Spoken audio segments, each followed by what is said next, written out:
Bapak Ibu Saudara-saudari yang kasih dalam Tuhan, sebelum kita membaca firman Tuhan, mari kita berdoa. Bapa yang baik, kami bersyukur hari ini kami boleh beribadah walaupun di tempat kami, di rumah kami masing-masing. Kami percaya bahwa Tuhan hadir bersama dengan kami dan telah berkenan menerima setiap pujian kami. Inilah saatnya bagi kami, Bapa. Kami ingin membaca, mendengar, dan merenungkan firman-Mu. Bapa, berbicaralah kepada kami, karena kami semua sudah siap mendengarkannya. Dalam nama Tuhan kami, Yesus Kristus, kami berdoa. Amin. Bapak, Ibu, Saudara-saudaraku yang saya kasih dalam Tuhan, tema firman Tuhan kepada kita hari ini tertib dalam mengikuti perjamuan kudus. Firman Tuhan yang melandasi daripada khotbah ini ada dua bagian, saya ajak kita membaca. Yang pertama dari Injil Matius 26 ayat 26 sampai 28. Matius 26 ayat 26 sampai 28. Demikian firman Tuhan. Dan ketika mereka sedang makan, Yesus mengambil roti, mengucap berkat, memecah-mecahkannya lalu memberikannya kepada murid-muridnya dan berkata, "Ambillah, makanlah, inilah tubuhku." Sesudah itu ia mengambil cawan, mengucap syukur lalu memberikannya kepada mereka dan berkata, "Minumlah kamu semua dari cawan ini. Sebab inilah darahku, darah perjanjian yang ditumpahkan bagi banyak orang untuk pengampunan dosa." Lalu bagian yang kedua adalah 1 Korintus 11 ayat 23 sampai 25. Demikian firman Tuhan.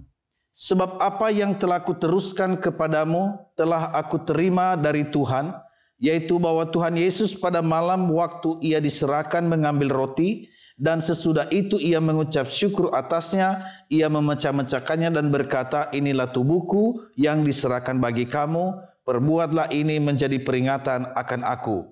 Demikian juga ia mengambil cawan sesudah makan, lalu berkata, 'Cawan ini adalah perjanjian baru yang dimeteraikan oleh darahku. Perbuatlah ini setiap kali kamu meminumnya menjadi peringatan akan aku.'" Saudara-saudaraku yang saya kasih dalam Tuhan Yesus Kristus, demikianlah firman Tuhan kepada kita. Kita berbahagia kalau kita mendengar, memelihara, dan melakukan dalam kehidupan sehari-hari. Dalam kehidupan gereja atau jemaat kita tahu ada dua sakramen. Sakramen pertama adalah sakramen baptisan. Dan sakramen yang kedua adalah sakramen perjamuan kudus. Saudara, itulah sakramen dalam gereja kita. Nah, saudara-saudara, kita perlu tahu latar belakang perjamuan kudus ini. Kalau kita melihat jauh sebelum perjanjian baru ada perjanjian lama, maka kita menemukan dalam tradisi Israel kuno dilakukan untuk menghayati perbuatan Allah yang telah melepaskan nenek moyang mereka dari perbudakan di Mesir. Itu kita bisa melihat di dalam kitab Ulangan. Nah, saudara, kalau kita melihat perjamuan itu mereka namakan Pesach. Dalam bahasanya Paskah. Artinya, saudara, berlalu atau melewati. Nah, itu konsep daripada Israel kuno ketika mereka melakukan perjamuan kudus. Nah, dalam Keluaran 12 ayat 13, di situ Tuhan berjanji bahwa hukumannya akan berlalu pada pintu-pintu yang diberi tanda dengan darah anak domba.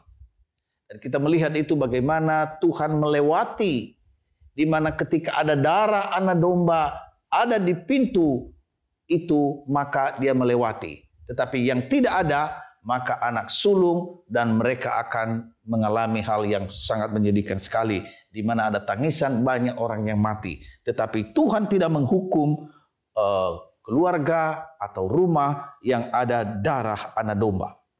Saudara-saudara, itu tradisi dalam perjanjian lama. Tetapi dalam perjanjian baru, saudara-saudara, itu berasal dari perjamuan yang diadakan Tuhan Yesus serta murid-muridnya pada malam ia sebelum ditangkap atau disalibkan. Kita bisa melihat itu di dalam 1 Korintus 11:23. Nah saudara, ketika Yesus mengambil roti malam itu, ia memecahkannya serta memberikannya kepada murid-muridnya sambil berkata, inilah tubuhku yang diserahkan bagi kamu. Perbuatlah ini menjadi peringatan akan aku. Kata Yesus, inilah tubuhku. Ketika dia memecahkan roti itu. Ketika dia membagikan anggur itu kepada mereka. Nah saudara, saya akan mau berbicara ini mungkin agak secara teologis. Sedikit perbedaan pemahaman tentang kehadiran Kristus dalam perjamuan kudus. Ada beberapa konsep, tetapi nanti akan kita melihat gereja kita di mana posisinya dan bagaimana ketika kita mengikuti perjamuan kudus. Yang pertama, saudara, ada yang disebut dengan transubstansiasi. Transubstansiasi itu adalah begini. Ada substansi, roti dan anggur berubah menjadi tubuh dan darah Kristus. Ketika imam atau pastor mendoakan roti dan anggur itu, dia katakan berubah menjadi benar-benar tubuh Kristus. Itu namanya transubstansiasi. Lalu yang kedua ada pandangan konsubstansiasi. Dalam pandangan ini, ada gereja-gereja yang melakukan ini. Tubuh Kristus hadir bersama roti dan anggur. Jadi dalam roti dan anggur itu hadirnya Kristus di situ. Lalu ada yang berikut, paham memorialisme, di mana roti dan anggur hanya lambang untuk membantu kita mengingat Kristus dan pengorbanannya. Nah ini begini saudara, hal-hal yang pandangan dalam perjamuan kudus. Nah bagaimana dengan kita, gereja kita yang kita terima saudara? Saudara, dalam gereja kita, dalam perjamuan kudus itu kita menerima bahwa Kristus hadir secara rohani. Ya. Roti dan anggur adalah tanda yang menandai sesuatu. Jadi sekali lagi, roti dan anggur seperti di depan saya ini, ya, kita akan sebentar mengikutinya. Itu tanda yang menandai sesuatu, yakni tubuh Kristus. Tetapi antara tanda dan yang ditandai tidak dapat dipisahkan walaupun dapat dibedakan. Ya beda, ini adalah roti dan anggur. Dan yang ditandai adalah tubuh Kristus. Yang ditandai melekat pada yang menandai. Artinya kehadiran tubuh Kristus adalah kehadiran Kristus yang spiritual melalui Roh Kudus. Maka konsep darahnya adalah konsep union with Christ. Kesatuan dengan Kristus. Jadi saudaraku yang saya kasih dalam Tuhan Yesus Kristus dikatakan bahwa cawan ini adalah perjanjian baru yang dimeteraikan oleh darahku. Perbuatlah ini menjadi peringatan akan aku. Nah saudara, perjamuan kudus menghadapkan kepada kematian Yesus. Kematiannya itu telah menerbitkan keselamatan bagi yang mempercayainya. Dan setiap orang yang percaya kepada dia mengikuti perjamuan kudus itu, dan pandangan mata rohani kita secara rohani adalah di mana kita mengingat tentang Kristus itu. Saudara, Yohanes 6 ayat 51. Di situ firman Tuhan katakan, akulah roti hidup yang telah turun dari sorga. Jikalau seorang makan dari roti ini, ia akan hidup selama-lamanya. Dan roti yang kuberikan itu ialah dagingku yang akan kuberikan untuk hidup dunia ini. Nah saudara, seperti roti yang kita makan memberikan energi bagi kehidupan kita. Maka demikian pula roti hidup yang kita terima dalam perjamuan kudus memberi kekuatan rohani dalam perjalanan iman kita. Maka ketika kita makan roti dan anggur itu kita akan masuk dalam persekutuan yang intim dengan Tuhan. Dan saudara, di situ dikatakan bahwa perjamuan kudus itu di mana ada roti dan anggur memberikan kekuatan kepada kita secara rohani dalam perjalanan iman kita. Jadi bukan hanya sekedar biasa-biasa saja. Ada sesuatu yang serius di dalamnya dalam persekutuan kita dengan Tuhan. Maka saudara, pemikiran penting tentang sakramen adalah kehadiran Kristus ini bukanlah sekedar kehadiran fisik atau badannya. Bukan. Tetapi kehadiran Kristus oleh Roh Kudus. Yesus hadir dalam perjamuan kudus itu melalui Roh Kudus. Dan kita tahu Allah kita adalah Allah Tritunggal. Bapa, Anak, dan Roh Kudus, ketiganya adalah yang esa dan satu. Saudara-saudara yang saya kasih dalam Tuhan, tanpa pekerjaan Roh Kudus, sakramen itu sia-sia saja dan tidak mempunyai arti apa-apa. Itulah sebabnya ketika kita bersekutu bersama-sama, Roh Kudus ada di situ. Maka sebaliknya oleh pekerjaan Roh Kudus, sakramen itu dipenuhi dengan kekuatan rohani. Dan mendapat bagian dalam Kristus yang adalah materi atau substansi sakramen itu. Jadi begitu pentingnya kehadiran daripada Roh Kudus. Nah, saudaraku yang saya kasih dalam Tuhan Yesus Kristus, tertib dalam perjamuan kudus. Itu tema kita hari ini. Bila kita mengambil bagian dalam perjamuan kudus, Bapak Ibu, saudara-saudara, hari ini di rumah masing-masing tentunya karena kita belum melakukannya di gereja. Maka saudara yang saya kasih dalam Tuhan Yesus Kristus, hendaknya lah kita punya pemahaman yang alkitabiah. Di mana ketika kita mengikuti perjamuan kudus itu, maka roti dan anggur itu menandai pribadi Kristus itu. Dan oleh pekerjaan Roh Kudus, Tuhan Yesus hadir dalam perjamuan kudus itu. Sehingga apa yang terjadi? Kita akan bertumbuh dalam kerohanian kita. Karena roti dan anggur itu adalah makanan rohani kita. Roti surgawi itu kita sungguh bersekutu di dalamnya. Maka karena perjamuan kudus adalah makanan rohani bagi jiwa kita, kita bertumbuh secara rohani. Itu yang pertama. Nah, lalu yang kedua, pertumbuhan iman mendorong kita untuk apa? Untuk lebih lagi hidup kudus. Hidup kudus, hidup benar, dan menjadi lebih serupa dengan Kristus. Karena apa? Kita makan roti yang adalah tubuh Tuhan, kita minum anggur yang adalah darah Tuhan, artinya memenuhi kehidupan kita. Maka saudara-saudara, bukan hanya pertumbuhan rohani yang ada, tetapi ada efeknya yang begitu luar biasa, yaitu hidup kita kudus dan menjadi lebih serupa dengan Kristus. Lalu yang ketiga, mengikuti perjamuan kudus dengan benar, maka ada perubahan dalam kerohanian kita. Jadi tidak biasa-biasa. Ya. Maka penting kita ikut perjamuan kudus itu secara benar. Dengan demikian saudara, bahwa kita akan bertumbuh, kita lebih hidup benar, lebih kudus, pikiran kita adalah seperti Kristus dan mengalami perubahan hari demi hari. Saudara-saudaraku yang saya kasih dalam Tuhan Yesus, saya memberikan contoh. Contoh Rasul Paulus. Apa yang terjadi dalam kehidupan Rasul Paulus? Sebelum ia bertobat, ia mengejar orang-orang Kristen. Dia mengatakan dirinya adalah benar. Orang-orang Kristen salah. Maka dia masuk dalam gereja bukan untuk beribadah, tetapi untuk menyiksa, untuk mengejar orang-orang Kristen. Tetapi peristiwa Damsyik itu, ketika dia pergi mengejar orang Kristen, ada satu cahaya yang menyilaukan matanya dan dia jatuh. Saudara, Kristus berkata, Saulus, Saulus, mengapa engkau menganiaya aku? Dan pada saat itu saudara adalah satu perjumpaan dengan Tuhan.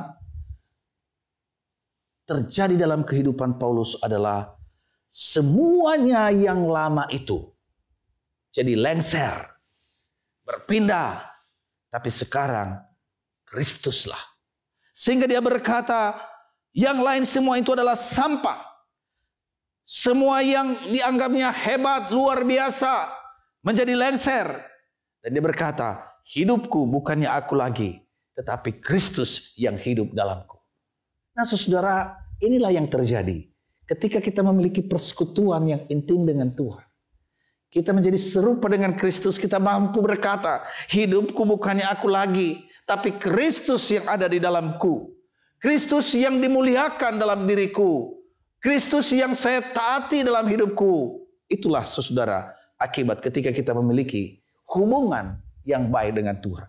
Nah saudara, perjamuan kudus bagi kita adalah supaya kita semakin hari semakin mendekatkan diri kepada Tuhan, dan bahkan dalam firman Tuhan katakan kita menjadi serupa dengan Kristus.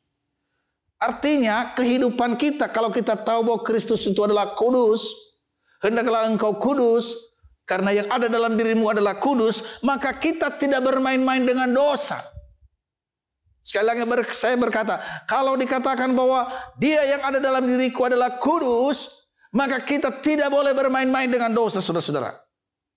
Dan kita tidak menyanyiakan pengorbanan Yesus bagi kita yang begitu luar biasa.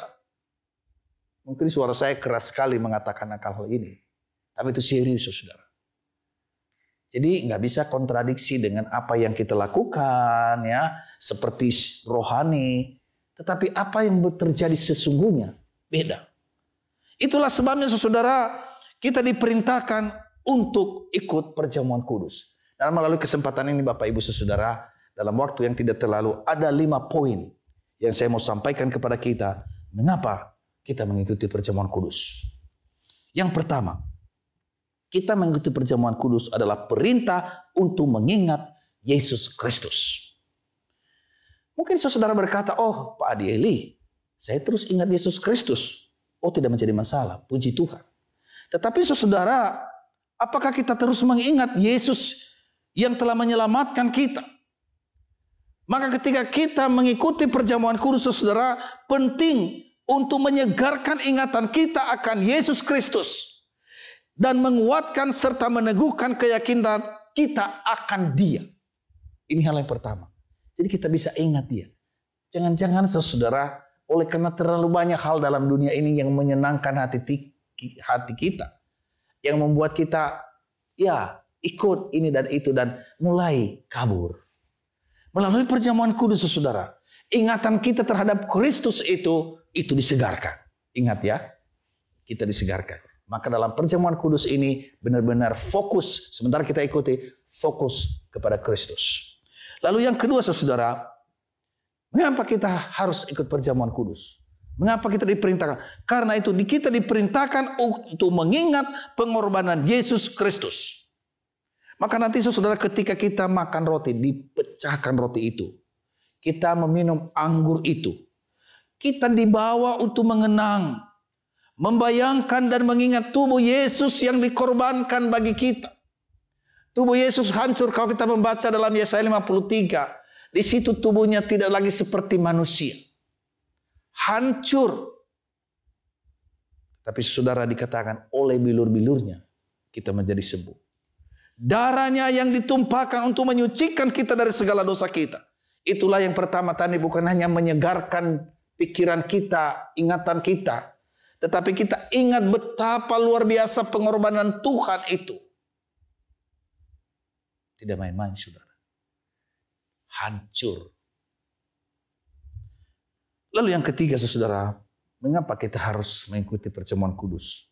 Selain menyegarkan pikiran kita, selain kita mengingat pengorbanan Tuhan, mulai dari ketika Dia ditangkap, disalibkan, tergantung antara langit dan bumi, begitu menderita luar biasa. Tetapi ada hal yang ketiga, saudara, ini penting. Kita mengingat pengalaman keselamatan kita. Kapan saudara berjumpa dengan Kristus? Dalam perjamuan kudus, membantu kita untuk mengingat saat secara pribadi menerima Yesus sebagai Tuhan dan Juru Selamat kita. Disinilah nilai makna yang mendasar bagi kita ketika kita mengikuti perjamuan kudus. Oh saudara, ada banyak hal dalam hidup kita. Paulus, tadi saya memberikan contoh Paulus. Sebelum dia percaya, bagaimana kehidupannya. Walaupun dia adalah seorang pemimpin agama, seorang intelektual yang begitu luar biasa, tapi hidupnya kalau dilihat dari cermin firman Tuhan, hidupnya kacau. Tapi ketika dia, saudara, dalam perjumpaan pertama di Damsyik itu, mengubah jalan hidupnya Paulus, maka saudara, pengalaman itu, dia berkata apa? Semuanya sampah. Semua yang lain lengser. Hanya Yesus. Saya mau tanya Bapak dan Ibu, masih ingatkah pertobatan saudara? Kapan kita bertobat? Kapan kita benar-benar serius dan kita tahu kita lahir baru? Kita dilahirkan dalam kerajaan Allah. Dahulu hidup kita kacau. Hidup kita sia-sia. Tapi sekarang kita telah ditebus dengan darah anak domba Allah. yang mahal harganya. Bukan dengan perak, bukan dengan emas, tetapi darah anak domba Allah itu. Dan itu saudara yang membuat kita dipindahkan dari kegelapan ke dalam terang. Kita menjadi anak-anak Allah. Kita punya masa depan. Dan kita bersama dengan Tuhan. Nah, dalam perjamuan kudus, kita diminta untuk mengingat akan hal itu. Jadi bukan hanya menyegarkan ingatan kita, bukan hanya kita mengingat bagaimana pengorbanan Tuhan, tetapi juga kita mengingat itu semua untuk saya dan saudara. Semua pengorbanannya. Lalu yang keempat, saudara, mengapa kita harus mengikuti perjamuan kudus? Itu perintah untuk mengingat akan mereka yang belum percaya. Ingat saudara, ada banyak orang yang belum mengenal Yesus. Maka ketika kita mengikuti perjamuan kudus, ada tanggung jawab yang harus kita kerjakan, yaitu memberitakan kematian Yesus kepada orang-orang yang belum percaya. Maka melalui pemberitaan kita, orang lain juga boleh mendapat hidup kekal. Jadi makna perjamuan kudus bagi kita ialah supaya kita memberitakan Injil kepada jiwa-jiwa yang terhilang. Jangan kita egois, saudara. Puji Tuhan, kita percaya itu keselamatan itu sudah menjadi milik kita. Tiket sudah pasti. Tetapi apakah kita bangga sementara ada banyak orang yang berbondong-bondong menuju kepada kebinasaan? Itulah sebabnya kita dipanggil untuk memberitakan Injil. Ini bukan main-main, saudara. Kepada kita ditanyakan nanti juga bagaimana keadaan mereka. Apakah kita sudah melakukan itu? Maka ketika kita melakukan perjamuan kudus, saudara, ialah mengingatkan kita bahwa ada tanggung jawab. Lalu yang terakhir, saudara, yang kelima, yaitu perintah untuk mengingat pentingnya persekutuan. Saudara, perjamuan kudus memiliki makna penyatuan. Kita menyatukan diri kita dengan tubuh Kristus seperti telah saya uraikan tadi. Kita menjadi satu dengan Dia sebagai kepala gereja. Dan melalui perjamuan kudus ini kita diingatkan bahwa betapa pentingnya persekutuan di dalam tubuh Kristus. Karena kita punya kepala yaitu Kristus. Dan kita semua adalah anggota tubuh. Maka Bapak dan Ibu yang ada dalam gedung gereja ini dan yang ada di rumah, kita adalah satu tubuh, tubuh Kristus. Nah, oleh karena itu, saudara, melalui perjamuan kudus ini, kita dimotivasi untuk tidak menjauhkan diri dari pertemuan-pertemuan ibadah kita. Nggak bisa, karena kita adalah satu tubuh. Ketika kita berkata bahwa Kristus adalah kepala gereja, Kristus adalah kepala kita, maka kita sebagai anggota tubuh tidak bisa dipisah-pisahkan. Mana mungkin tangan berpisah dengan kaki atau mata dengan mulut? Tidak bisa. Kita semakin giat melakukannya menjelang hari Tuhan yang mendekat.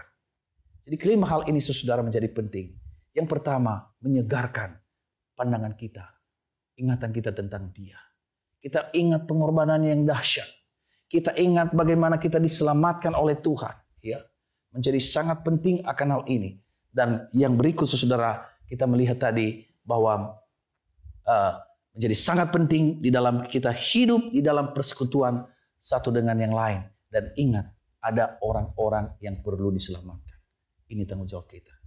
Mari Bapak dan Ibu, saya mau menantang kita semua memberikan respon. Ketika kita mengikuti perjamuan kudus hari ini, ada 5 hal ini. Dan saya ajak Bapak dan Ibu berdoa secara pribadi dimanapun. Ingat 5 hal ini. Apakah selama ini kita melakukannya? Dan kalau belum, tidak menjadi masalah. Mari kita membuat komitmen saat ini. Bahwa hari ini, sebentar kita akan mengikuti perjamuan kudus. Biarlah itu boleh menyegarkan ingatan kita, Kristus Tuhan kita. Ingat pengorbanannya. Ya. Ingat saat engkau diselamatkan. Ingat bahwa kita ada tanggung jawab. Ada banyak orang yang sedang menuju kepada neraka.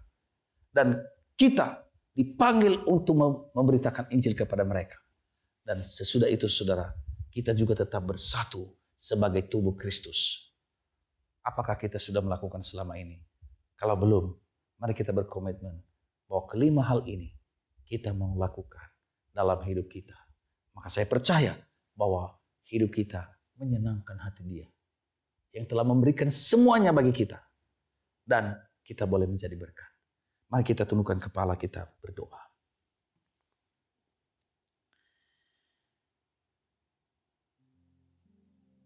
Bapa yang baik, Terima kasih Engkau menyapa kami dengan firman-Mu. Dan mohon Tuhan, Roh-Mu yang kudus memampukan kami untuk melakukan kebenaran ini. Bahwa hari ini kami akan melakukan perjamuan kudus. Kami ingat kembali bagaimana Engkau Tuhan yang maha baik bagi kami. Meninggalkan takhta-Mu di surga. Engkau datang, bahkan Engkau merendahkan diri dan mati di atas kayu salib.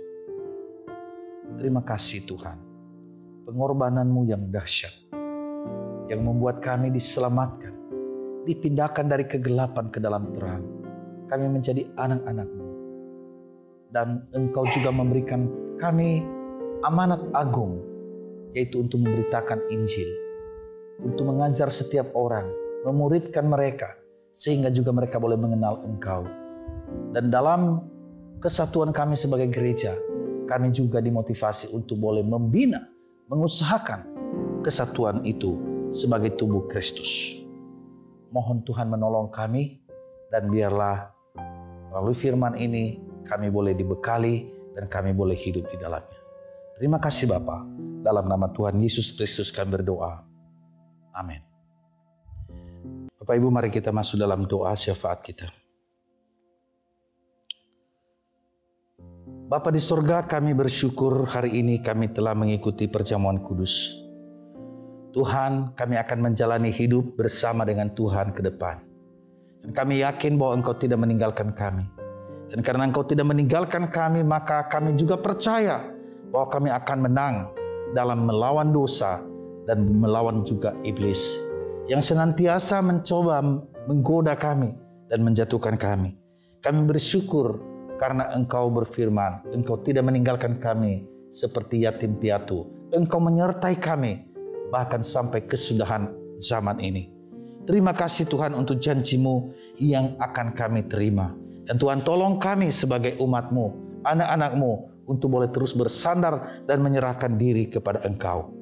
Bapa di surga, kami bersyukur untuk jemaat GKBI yang sampai saat ini Tuhan terus pelihara. Kami juga bersyukur bahwa ibadah kami secara online terus boleh berjalan dengan baik. Dan hamba berdoa Tuhan Yesus untuk jemaat Tuhan dimanapun berada pada pagi hari ini. Tuhan mengenal mereka. Tidak ada yang tersembunyi di hadapan-Mu. Keadaan mereka, apapun yang terjadi dalam hidup mereka Engkau tahu. Tuhan, kalau ada di antara mereka yang mengalami masalah ekonomi, kesehatan, studi anak-anak, atau apapun masalah-masalah pribadi maupun keluarga, oh Tuhan hadirlah, berikanlah jalan keluar, dan berikan pertolongan-Mu tepat pada waktunya. Kami percaya bahwa Tuhan tidak pernah terlambat menolong anak-anak-Mu.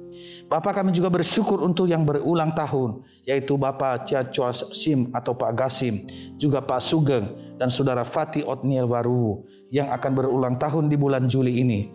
Bapak, Engkau sudah menolong menyertai mereka pada waktu yang lampau. Dan hari ini dan seterusnya, kami percaya bahwa Engkau juga menolong, menyertai dan memberkati mereka, baik secara jasmani maupun secara rohani. Tuhan berkatilah ketiga saudara kami ini.